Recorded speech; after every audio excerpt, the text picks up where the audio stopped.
안녕하세요. 저는 두 딸을 두고 있는 엄마입니다. 제게는 듬직한 남편과 사랑스러운 두 딸이 있는데요. 누구한테나 가족은 소중한 존재겠지만 저는 좀 더 특별하게 사랑하고 있다고 말씀드리고 싶네요. 특히나 둘째 딸이 제게 남다른 아이입니다. 제 배 아파 낳은 자식은 아니거든요. 그러나 저와 몇 개라도 핏줄이 섞인 둘째가 서운하지 않게 현재 너무도 아껴주고 있습니다.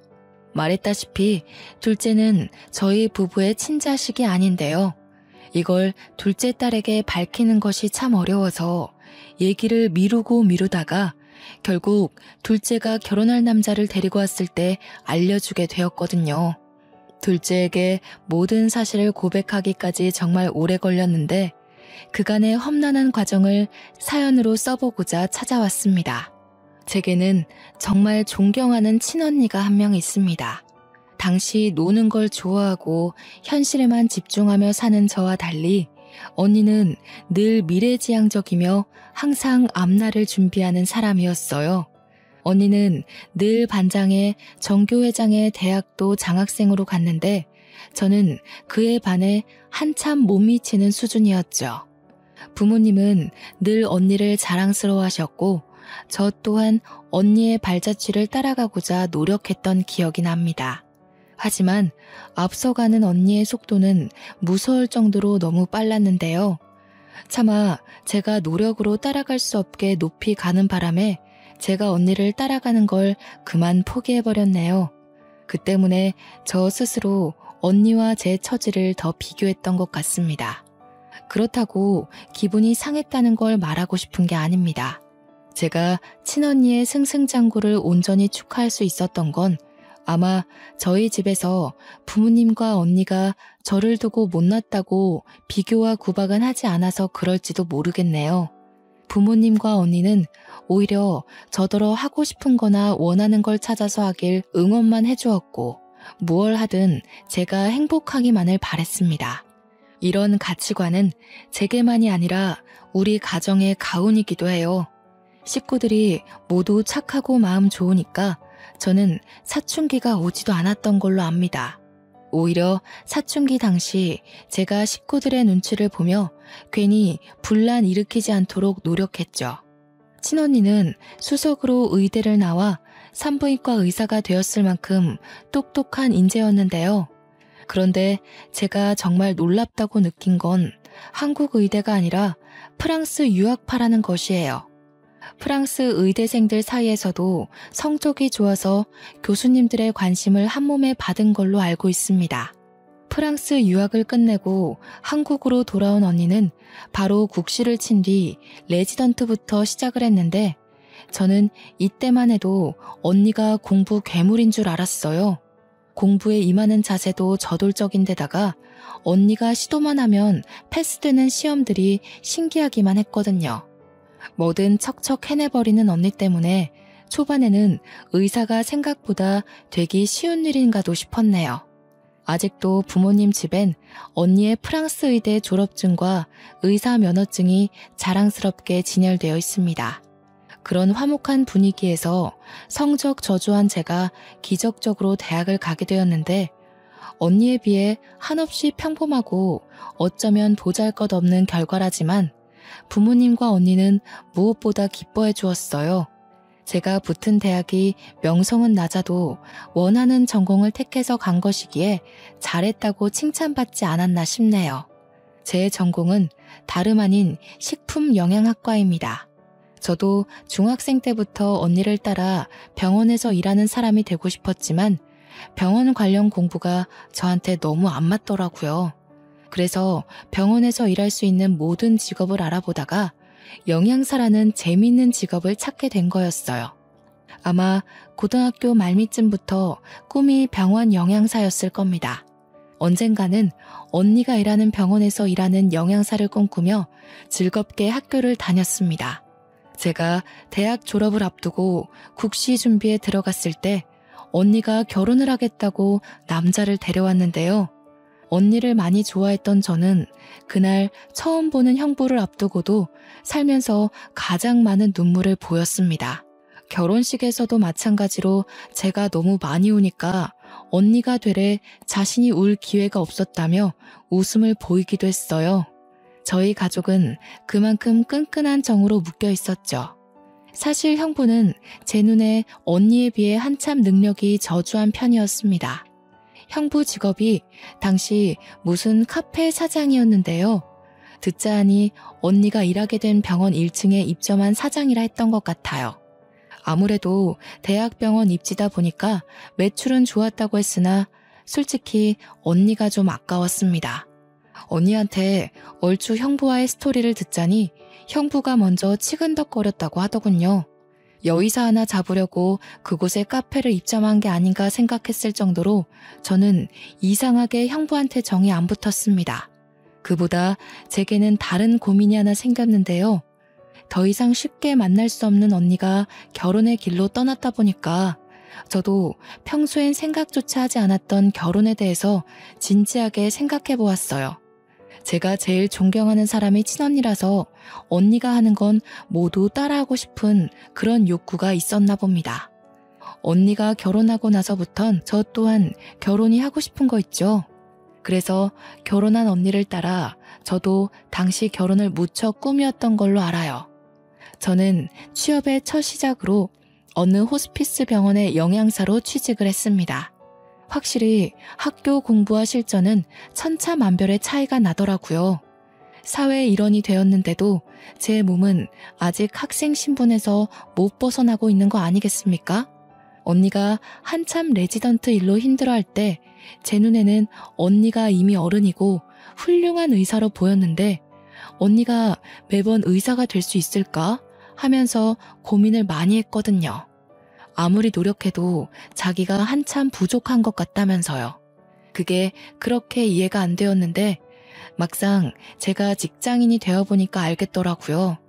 세상이 너무 빨리 돌아가는 것에 비해 제 마음은 아직도 앳된 시절에 멈춰 있었어요. 때문에 언니와 통화하면서 직장 고민 때문에 많이 칭얼거렸던 걸로 기억합니다. 원래는 매번 제가 먼저 전화를 거는데 한날은 언니가 먼저 전화를 걸어온 적이 있었어요. 아마 그때가 제가 잠들 시간이었던 걸로 기억하는데요. 그날 언니를 끝까지 붙잡지 못한 것이 내내 제 가슴 한켠에 후회로 남아있어요. 전화를 받았는데 언니 목소리가 어딘가 모르게 이상한 겁니다. 꼭 온 사람처럼 불안하게 떨리는 소리였어요. 언니, 무슨 일 있어? 목소리가 왜 그래? 이 시간에 전화 안 하잖아. 설마 오늘도 집에 안 들어가고 야근이야? 근데 목소리가 우는 소리 같은데? 만나서 얘기해줄게. 오늘만 너희 자취방에서 자도 될까? 허락만 해주면 나 지금 바로 출발할 생각이거든. 언니가 지내는 신혼집과 저의 자취방은 무려 1시간이 걸리는 거리였습니다. 당시 시간은 거의 자정을 넘길랑 말랑한 시간이었고요. 그 먼 거리를 밤길에 오라고 하는 게 맞는 건지 당장 판단이 잘 서지 않더라고요. 게다가 언니 목소리가 확실히 무슨 일 있는 목소리인데 컨디션 안 좋은 상태로 운전을 해도 되는 건지 걱정도 되었어요. 하지만 제 걱정에도 언니가 괜찮다고 하길래 결국 조심히 오라는 말과 함께 언니가 올 때까지 기다릴 수밖에 없었습니다. 그래도 한편으로는 오랜만에 언니와 같이 잘 생각을 하니까 기분 좋았어요. 전화는 자주 했지만 언니랑 얼굴 본 지는 무척 오래됐거든요. 얼마 뒤 언니가 도착했다는 연락과 함께 기쁜 마음으로 대문을 열었는데요. 그날 저는 언니의 몰골을 보고 깜짝 놀랐지 뭡니까? 언니, 얼굴이 왜 이래? 다친 거야? 누구한테 맞았어? 옷은 또 왜 이렇고? 집에서 오는 거 아니었어? 아니, 형부는 어쩌고 혼자 이렇게 나와? 집에 형부 없어? 엄마 아빠한테 나 여기서 잔다고 얘기 안 했지? 절대 말하면 안 돼. 네 형부 일 때문에 찾아온 거야.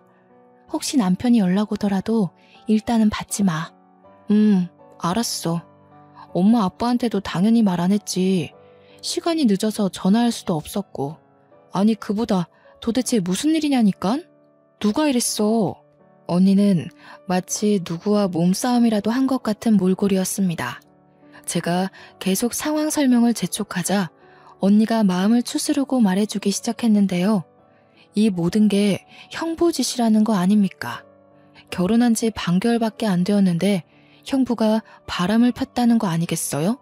형부 입장에서 그런 적 없다고 부정하긴 했지만 언니는 형부가 몰래 상간녀랑 통화하는 걸 들었다고 했습니다. 그것 때문에 대판 싸운 적이 있었는데 그 뒤로 형부 성격이 날카로워져서 뭐만 하면 언니한테 딴지를 걸었다고 했어요. 심지어 언니가 병원에서 온 긴급 호출 때문에 남자 직원과 통화를 했는데 그걸로 바람피냐면서 몰아갔다고 하는 겁니다. 자기가 바람핀 걸 그런 식으로 언니와 자기를 동일시하면서 맞바람을 핀 걸로 만들려 했다는 거죠. 이렇게 엉망인 꼴로 도망쳐 나온 이유도 바로 그걸로 따지고 들다가 다툼이 난 거라고 했습니다. 언니는 저희 집에서 한 일주일 지내다가 다시 신혼집으로 돌아갔는데요. 형부가 문자로 잘못했으니까 집에 오라고 하는 사과에 돌아가게 된 거예요. 솔직히 저는 그때 언니를 그렇게 보내는 게 너무 불안했습니다. 그래서 가지 말라고 무슨 그런 사람이 다 있냐고 당장 이혼하라 했더니 언니가 괜찮다고만 하는 거 있죠. 내가 선택한 사람이잖아. 결혼이 참 무거운 약속인 것 같아. 쉽게 끊을 수가 없네. 부모님한테는 절대 비밀이야. 너도 내가 나서기 전까진 눈 감아줘. 그렇게 저는 언니를 놓아줘야 했습니다.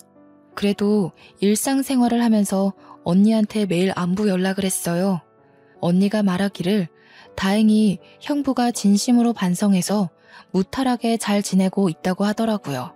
그 말을 곧이곧대로 믿는 것이 아니었는데 지난날만 생각하면 여전히 가슴 중앙이 꽉 막히네요. 그리고 저 또한 결혼할 남자를 만나게 되었는데요. 제가 일하고 있는 호스피스 병원의 의사였습니다. 저와 무려 8살 차이가 났지만 그냥 보기만 했을 땐 저와 또래로 보일 만큼 젊어 보였어요. 그렇게 생긴 인연으로 저는 결혼을 하게 되었고 언니와 형부도 결혼식에 와서 축하를 많이 해줬습니다. 집안에 의사가 둘이나 된다고 친정 식구들이 제 남편한테 관심을 많이 줬어요. 결혼식 날은 정신이 없어서 몰랐는데 나중에 알고 보니 형부가 병원 밑에서 하던 카페를 접었다는 겁니다. 이유를 물어보니까 언니 말로는 형부가 친구와 함께 프랜차이즈 목적으로 카페를 창업하기 위해 본래 하던 카페를 접고 그 보증금으로 새 사업에 들어갔다고 했습니다. 저는 사업에 대해서 아예 모르다 보니까 그렇구나 하고 넘기면서 언니 안색에 대한 걱정만 했던 것 같아요. 언니 낯빛이 지난밤 자취방에서 봤을 때보다 더 피로해 보였거든요. 저희 대신 친정 부모님이 형부 걱정을 좀 많이 했는데요. 사업 함부로 시작하는 거 아니라면서 하고 있던 카페가 잘 되고 있었는데 왜 그런 모험을 하냐고 살짝 잔소리를 했던 걸로 압니다. 형부는 별다른 대답 없이 그저 친정 부모에게 웃음으로만 답했어요. 저는 언니한테 들은 게 있다 보니까 그런 웃음마저 미워 죽겠더군요. 그렇게 결혼으로 인해 저도 친정을 떠나게 되었고 저는 결혼한 지 1년도 안 돼서 임신을 하게 됩니다. 제가 평생 친언니를 존경할 수밖에 없는 이유가 바로 이 계기로 인해 확고해졌는데요. 언니는 제게 가족이기도 하지만 동시에 은인이기도 합니다. 제가 임신한 당시 혈압이 급증하는 바람에 조산을 해야만 했는데 듣기로는 조산이 아이한테 굉장히 위험한 걸로 알고 있어요. 제왕절개로 태어난 제 아이는 바로 인큐베이터 신세를 지게 되었는데 아니나 다를까 제 아이가 폐 부분이 아직 덜 발달된 채로 태어났대요. 그래서 다른 의사들이 더더욱 제 아이를 가망 없는 신생아로 보더라고요. 저는 아이를 한번 안아보지도 못하고 신생아 집중치료실로 보내야만 했고 그 심정은 정말 온 세상이 무너질 정도로 괴로웠습니다. 저를 위로하는 식구들이 보이지 않을 정도로 가슴 아리를 꽤 했네요. 저는 언니가 일하는 산부인과에서 아이를 낳았어요. 그래서 언니가 특히 제게 많은 위로를 해주었습니다. 또 의사로서 제 아이를 살리기 위해 포기하지 않는 노력까지 직접 보여주었죠. 다른 의사들이 저희 언니를 보며 고개를 내저었고 다른 교수님까지 와서 언니를 따로 불러 면담을 했을 정도로 제 아이는 가망이 없는 아기였거든요.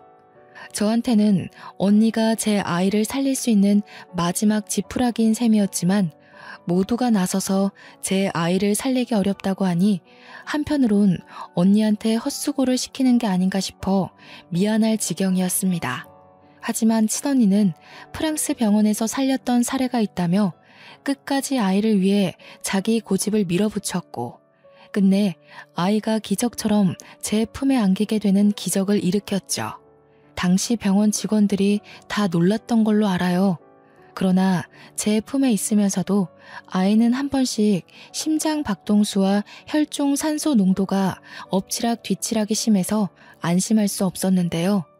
물론 그때마다 친언니의 끈질긴 노력 덕분에 아이는 어느덧 호흡기를 뗄 수 있었습니다. 제 아이를 위해서 친언니가 밤잠까지 설쳐가며 과로를 했는데요. 친언니는 제 아이에게만 유독 절실한 게 아니더라고요. 직접 눈으로 보니까 어느 신생아한테나 진심을 다하는 의사라는 걸 금방 알 수 있었어요. 너무 존경스럽고 멋진 의사라고 생각했지만 문제가 하나 있다면 부부관계에 소홀했다는 거예요. 일에 미친 사람이라고 욕먹으면서까지 친부랑 싸우는 일이 많았던 걸로 압니다. 옛날에 형부가 바람펴서 죄지었던 전적은 언니의 과욕에 묻혔을 만큼 이미 지난 일이 돼버렸고 다툼을 일으키는 근본 원인이 집에 잘 안 들어오는 언니의 일욕심 때문으로 바뀌어버렸습니다. 그러다 결국 못 참은 형부가 이혼을 요구해서 둘이 갈라서게 된 걸로 알고 있어요.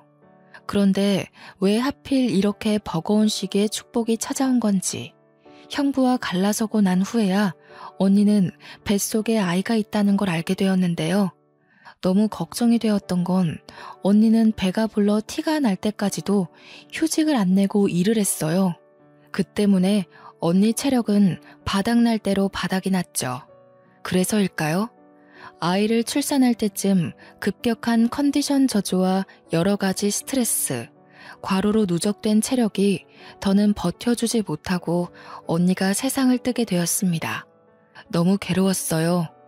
언니가 부모님께 알리지 말라고 해서 언니의 처지를 저만이 알고 있었는데 유일하게 알고 있는 제가 언니를 위해 아무것도 해주지 못했다는 사실이 미치게 힘들었습니다. 이 상황에 가장 미웠던 건 형부라는 존재였어요. 언니가 집에서만큼이라도 마음 편히 쉴 수 있는 시간이 있었다면 그리 허망하게 죽지 않았을 거라 생각했거든요. 형부를 찾아내서 똑같이 망가뜨려 주고 싶지만 이미 이혼해버린 사이기도 했고 어디서 뭘 하는지 알 길이 없었습니다.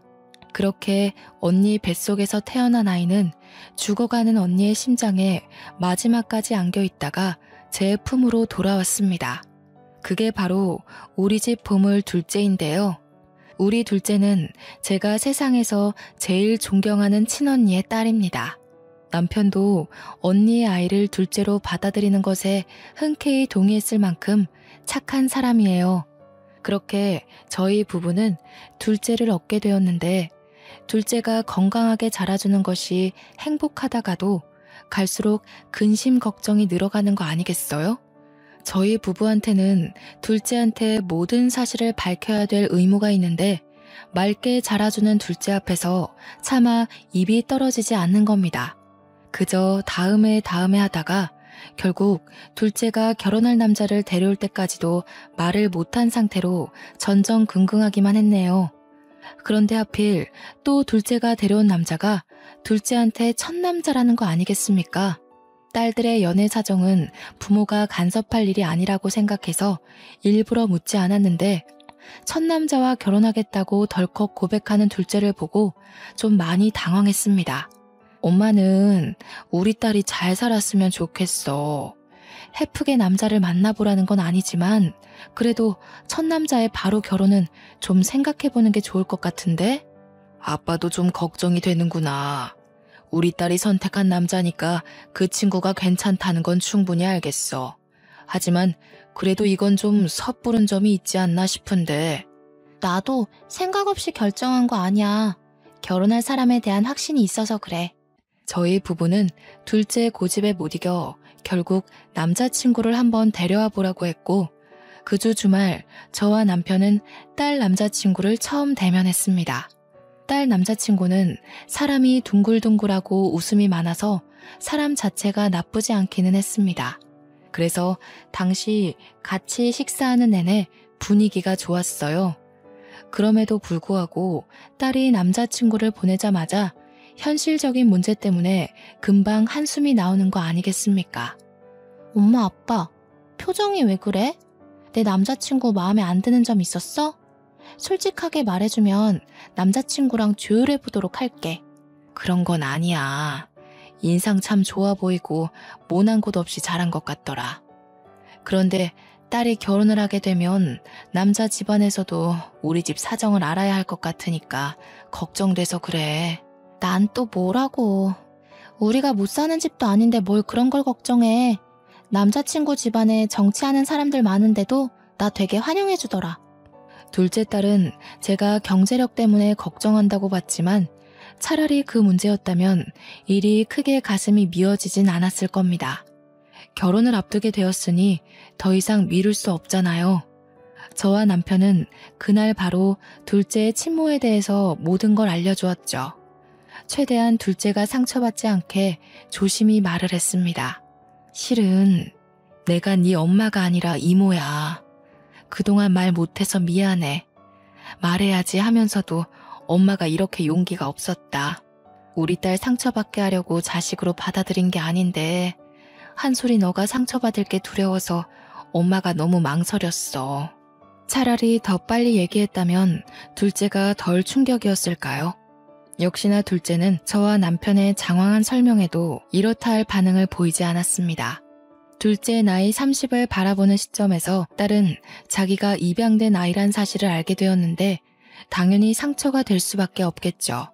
부모인 줄 알았던 사람들이 사실은 이모와 이모부라니 누가 그걸 단번에 이해할 수 있겠습니까?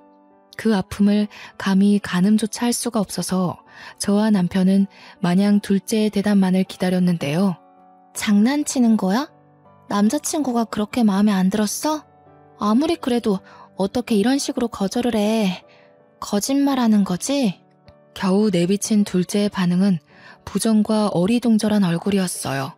당장 어떤 반응을 보여야 하는지도 몰라 계속 멍 때리는 표정이었습니다.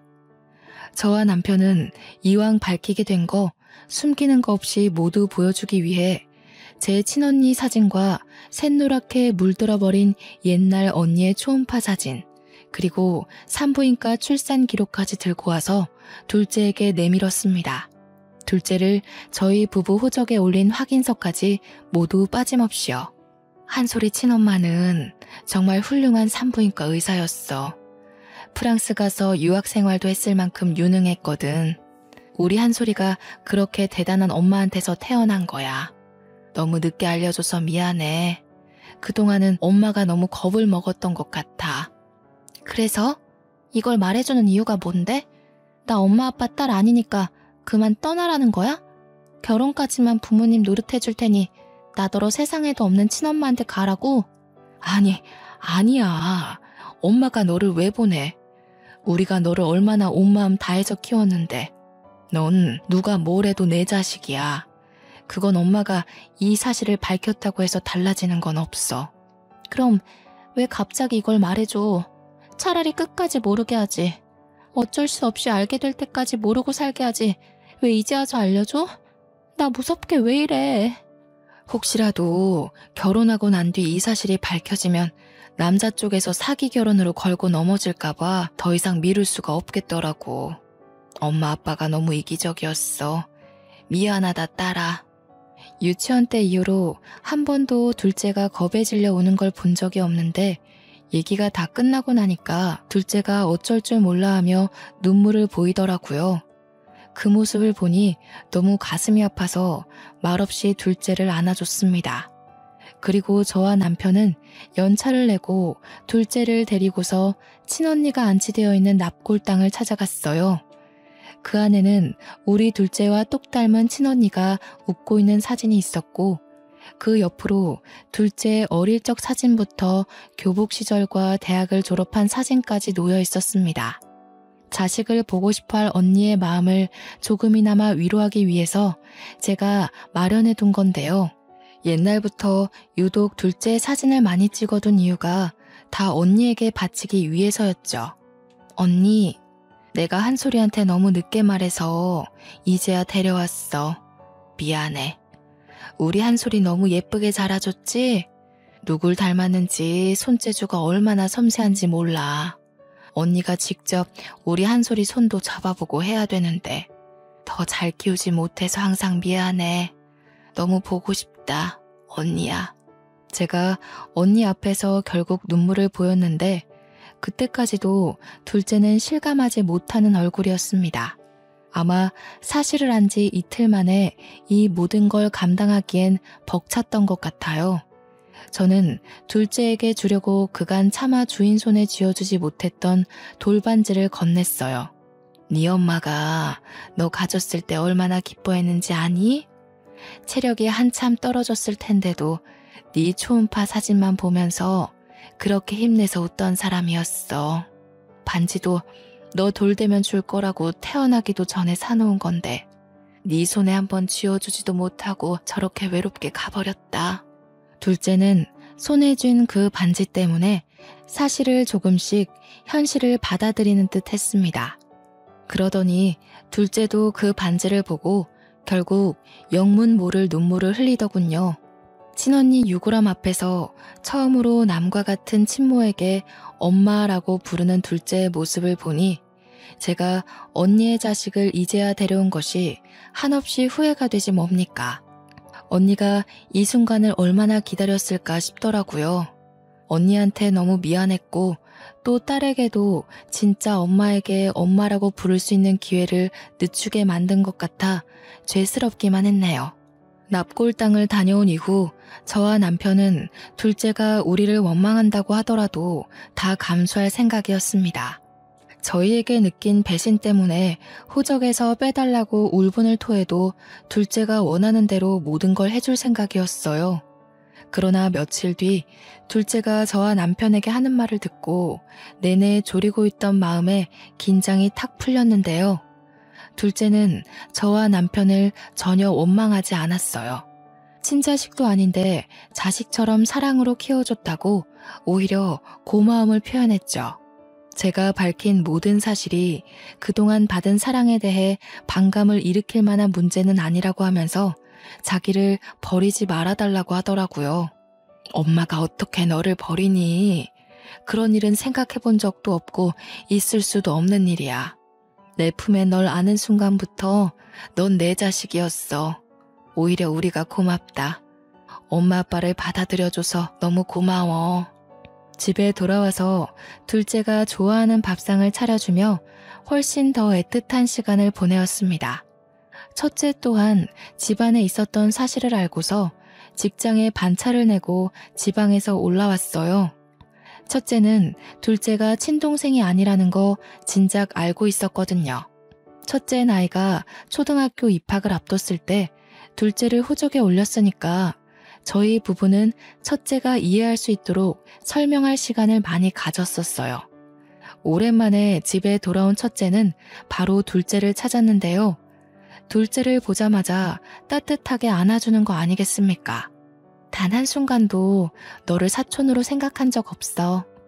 넌 처음부터 내 친동생이었고 앞으로도 나한테 하나밖에 없는 소중한 친동생이야. 그러니까 너 딴 생각하면 안 돼. 알겠지? 둘째는 첫째의 진심에 또 한 번 눈물을 흘렸습니다. 원래도 가족이었지만 우리는 한 번 더 가족의 정을 단단히 할 수 있는 시간이 되었어요. 둘째는 한동안 마음을 추스르느라 남자친구와의 만남도 미뤘는데요. 그러다 남자친구에게 자신의 사정을 고백했다고 했고 그 뒤로 저희 딸과 상견례 날짜를 조정했습니다. 상견례 자리에 가기 전까지도 혹시 예비사돈 집안이 우리 둘째의 남다른 처지를 탐탁치 않아 하면 어쩌나 걱정 많이 했어요. 그런데 제가 걱정했던 부분이 무용지물이었을 정도로 정말 어처구니 없는 상황을 직면하게 되었는데요. 먼저 와 있는 사돈 식구들을 보고 저는 자리에 앉지도 못한 채 놀랐지 뭡니까. 제가 아주 잘 아는 사람 한 명이 사돈 쪽 좌석에 앉아 있는 겁니다. 그 사람도 저를 알아보고 눈알이 동그랗게 커지더라고요. 저처럼 마찬가지로 시선을 떼지 못하고 있던 그 사람은 다름 아닌 형부였습니다. 형부가 어떻게 여기에 있어요? 설마 제 딸 남자친구 아빠는 사람이 형부인 거예요? 어떻게 이럴 수가. 이 결혼 없던 걸로 해야겠어요. 한솔이한테 형부 일은 절대 모르게 하고 싶었는데 이런 식으로 낯짝 보여주게 될 줄은 몰랐네요. 그동안 잘 지내셨나 봐요? 우리 언니가 당신 때문에 무슨 꼴로 떠났는데. 무슨 소리 하는지 모르겠습니다만 사람 잘못 본 거 아닙니까? 초면에 결례가 심하네요. 아들아, 너는 이런 저급한 집안이랑 연을 맺겠다는 거냐? 나야말로 이런 결혼 허락 안 해요. 저와 남편 빼고 모든 사람들이 영문도 모르고 앉아있는데 곧 얼굴이 붉어진 형부가 당황하며 앉은 자리에서 일어나더군요. 저는 형부를 보자마자 친언니 얼굴이 그 앞을 스쳐가며 그동안 형부에게 품고 있던 반감이 폭발해 버렸습니다. 때깔 좋은 형부의 얼굴을 보니 도무지 참을 수가 없더라고요. 무슨 짓이라도 저지르고 싶어서 식탁 위에 보리차를 들고 형부 얼굴에 퍼부어 버렸죠. 놀란 형부의 몰골이 쫄딱 젖어버렸는데요. 그때 형부의 새 부인이 벌떡 일어나며 저한테 소리쳤습니다. 어머머, 이봐요. 제정신이에요? 초면에 뭐 하시는 거예요? 문제가 있다면 대화로 풀 생각을 해야죠. 설명부터 해주는 게 순서 아닌가요? 이 사람 입 아프게 설명해줄 가치도 없는 사람이에요. 형부, 우리 언니 그렇게 때려가면서 이혼하자고 협박하더니 지금은 잘 먹고 잘 살고 있었네요. 이번엔 정치계통 사람들이에요. 어쩜 그렇게 돈 있는 사람만 잘 찾아다닌대요? 형부는 여자 돈 보고 결혼하는 사람이잖아요. 그래서 우리 언니 재산 떼먹으니까 좋았어요? 무슨 소리 하는 거야? 내가 언제 네 언니 재산을 떼먹었다고 그래? 이혼해서 재산 분할한 게 왜 떼먹는 거야? 법이 시키는 대로 했을 뿐이야. 가진 것도 능력도 없는 형부를 우리 언니는 책임까지 느껴가면서 끝까지 쥐고 있었어요. 언니한테 애가 있었다는 것도 몰랐겠죠. 당신이 돈 빼먹을 다른 여자 찾는 동안 우리 언니는 형부 때문에 극심한 스트레스로 출산하다가 세상을 떴어요. 뭐라고? 애가 있더니 그건 또 무슨 억측이야. 뭐가 어찌됐건 나는 모르는 사실이야. 이미 네 언니랑 이혼을 한 상태고 네 언니가 어떻게 됐든 말든 내 알 바 아니라고. 진작부터 형부라고 부르기 가짜났었는데 지금까지도 되바라진 인성으로 지내줘서 다행이네요.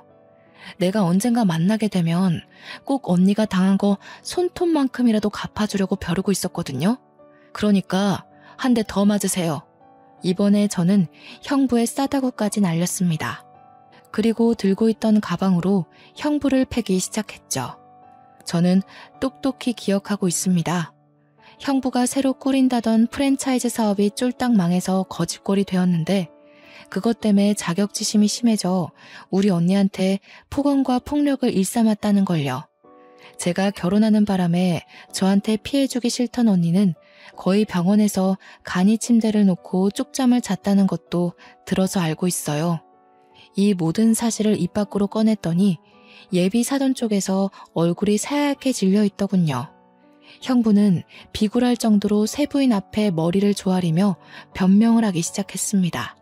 사돈 집안에 정치인들이 많다더니 알고 보니까 저 새 부인이 전 국회의원인 거 아니겠어요? 그래서 보잘것없는 형부와 재혼을 한다고 했을 때 새 부인 집안에서도 반대가 심했다고 하네요. 말 그대로 형부가 너무 스펙도 없는데 이혼남이기까지 하니까 쪽팔렸기 때문이겠죠. 그래도 새 부인 마음을 존중해서 끝내 집안 어른들로부터 재혼을 승낙받은 건데 말년돼서 추잡한 현실이 드러난 셈이 되었네요. 형편없는 형부의 진실이 생각보다 더 밑바닥이란 게 새 부인 집안 귀에 들어가면 형부 앞길 망하는 건 안 봐도 비디오인 꼴이었습니다. 당신 나한테 전부인 사이에서 자식 없다고 하지 않았어요? 폭언은 또 무슨 소리예요? 당신 전부인이랑 깔끔하게 합의 이혼한 거라면서요. 도대체 이게 다 뭔 난리예요? 없어. 자식 없는 거 맞아. 합의 이혼도 맞고. 이 사람이 전부인 동생인데 별 뜻 없이 그냥 나한테 용심 부리는 거야. 내가 다 해결할게.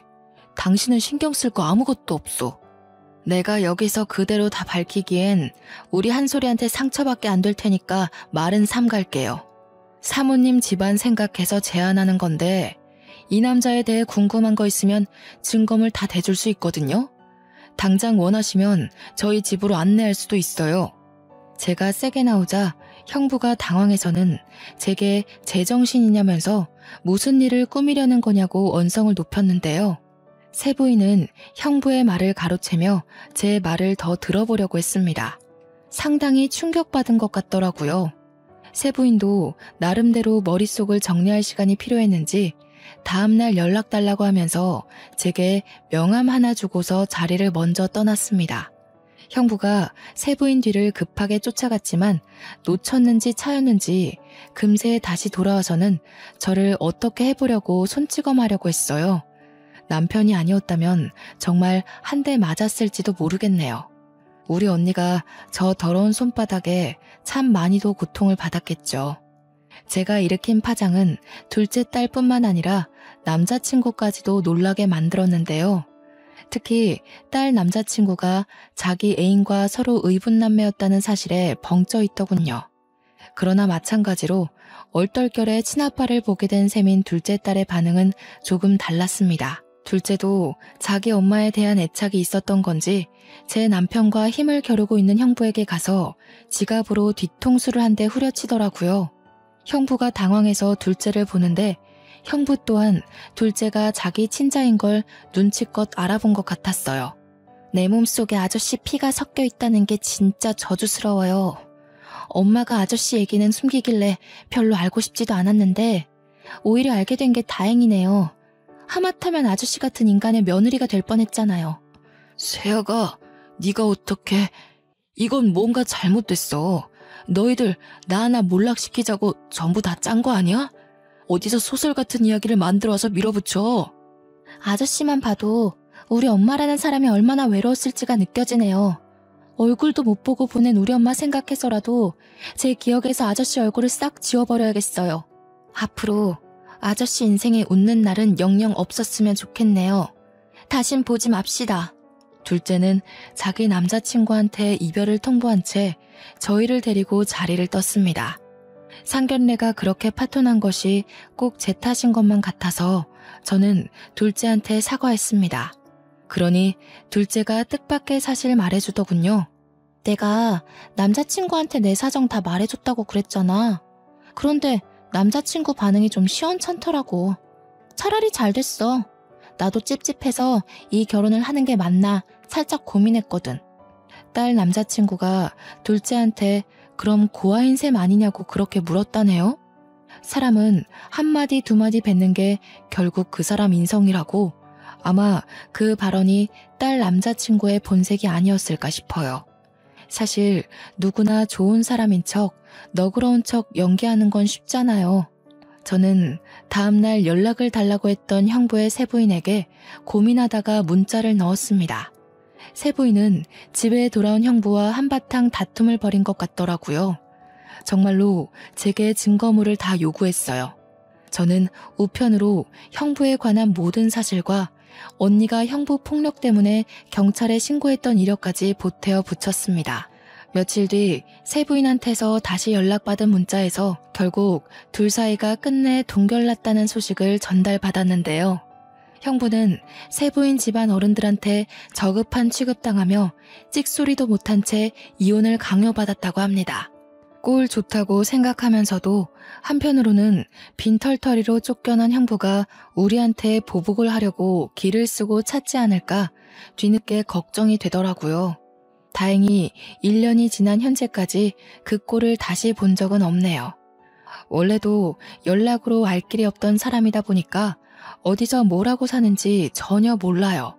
그러나 감히 제가 추측하자면 이젠 능력 좋은 여자 만나서 인생 펴기엔 너무 늙어버렸지 않나 싶어요. 때문에 분명 밑바닥 신세를 피하지 못하고 망가졌겠죠. 자기 주제도 모르고 많은 걸 탐내다 보니 주머니가 감당 못하고 터져버린 거 아니겠어요? 그 사람은 진작 밑바닥을 기었어야 할 처지인데 그나마 가지고 있던 젊음이라는 카드 한 장만으로 참 길게도 버텨오지 않았나 생각이 듭니다. 마음 같아선 다신 제게 못하도록 생을 뜨게 만들고 싶단 생각도 했었지만 아마 우리 언니가 저를 그리 괴로움 속에 살게끔 내버려두지 않았을 것 같아요. 그 남자에게 가장 힘이었던 능력 좋은 아내한테 버림받게 했으니 그걸로 반은 갚아줬다 생각하렵니다. 다신 보는 일 없길 바라나 혹시라도 또 만나게 되는 날이 온다면 저는 똑같은 방법으로 그 남자가 밑바닥 생활을 청산하지 못하게 발목을 잡을까 해요. 그 남자가 저에게 겁을 먹고 평생을 트라우마로 기억하며 무너지길 바랄 뿐입니다. 세상이 좁다는 게 저한테도 해당되는 일인 줄은 몰랐는데 아무래도 언니가 이러한 자리를 만들어준 게 아닌가 싶어요. 언니가 저를 통해 형부한테 복수를 하고 싶었는지도 모르죠. 그럴 거라 생각하고 저도 그 남자를 그렇게 망쳐놓았던 것도 있었네요. 평생을 남의 인생 망쳐보는 짓 같은 건 해볼 엄두도 못 내던 제가 반은 미쳐서 그 남자에게 보복했던 것 같은데요. 지나서 생각해보니 그 순간이 참 두려운 상황이었던 거 있죠. 그래도 큰일을 해결해버렸다 보니까 저희 가족에겐 더 없는 평화가 찾아왔습니다. 첫째는 지방 생활을 하고 있지만 둘째는 결혼이 파토나는 바람에 여전히 집에서 직장을 다니고 있거든요. 일부러 결혼을 망치려던 건 아니었지만 이대로 둘째와 함께 조금 더 사랑할 수 있는 시간이 늘었으면 좋겠다는 생각이 드네요. 최대한 나쁜 짓을 안 하고 살아가려 했는데 제 손으로 누군가의 인생을 망쳐버렸다 보니 가끔씩은 참 죄책감이 들 때가 있어요. 이 감정은 상대가 원수건 말건 상관이 없는 기분인 것 같아요. 그때마다 착한 제 남편이 곁에서 위로해주지만 그럼에도 이렇게 한 번씩 올라오는 감정들이 있네요.